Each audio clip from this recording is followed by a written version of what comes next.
কেন আসবে?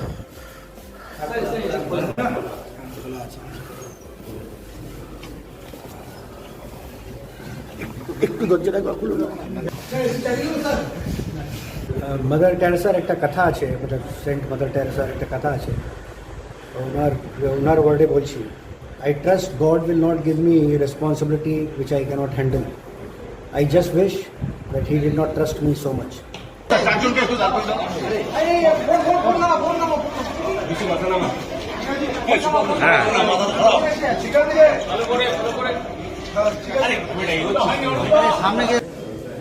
দারুণ।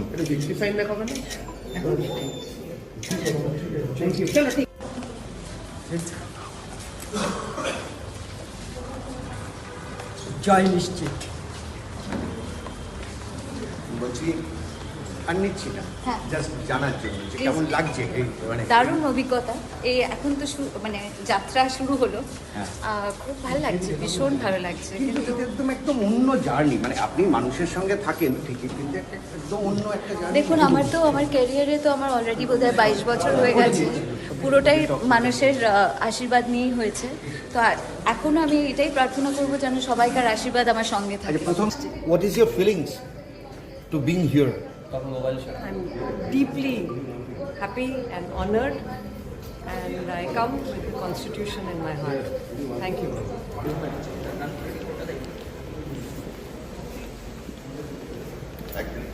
আমি অত্যন্ত কৃতজ্ঞ মাননীয় মুখ্যমন্ত্রী।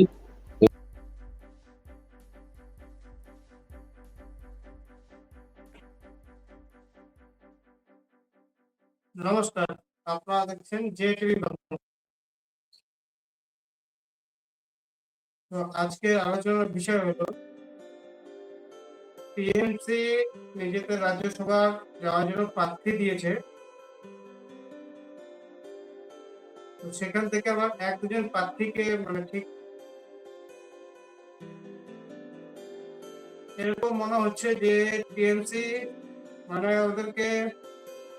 ওদের দলদাস হিসাবে যে কাজ করছে তার প্রাইজ দিয়েছে। যেমন 1 নম্বরে আছে রাজীব ব্যানার্জি এবং আমাদের সর্বভারতীয় সাধারণ সম্পাদক অভিষেক ব্যানার্জি এবং দলের কাছে যে রাজ্যসভা প্রাক্তন ডিজি ছিল, তো এখন সে রাজ্যসভার এমপি হতে চলছে।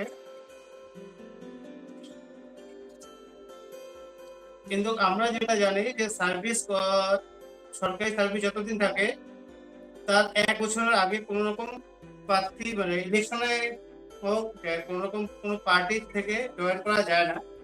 কিন্তু পেনে তো 3 মাসও হয়নি এখনো রিজেন দিয়েছে, কিন্তু তার মধ্যে ইলেকশনে রাজ্যসভার প্রার্থী হতে চলছে, নমিনেশন পত্র জমা করে দিয়েছে। এটা কি টিএমসি তাদের ফল দিল নাকি? তবে উনি একটা কথা বললো, কথাটা শুনবেন। they have felt that I can do the job. আমি এখানে একনিষ্ঠতার সঙ্গে কাজ করতে পারবো।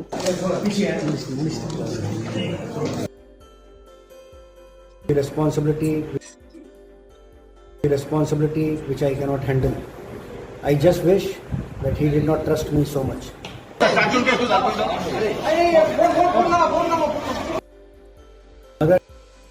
মাদার টেরেসার একটা কথা আছে, সেন্ট মাদার টেরেসার একটা কথা আছে, ওনার ওয়ার্ডে বলছি, I trust God will not give me responsibility which I cannot handle. I just wish that he did not trust me so much.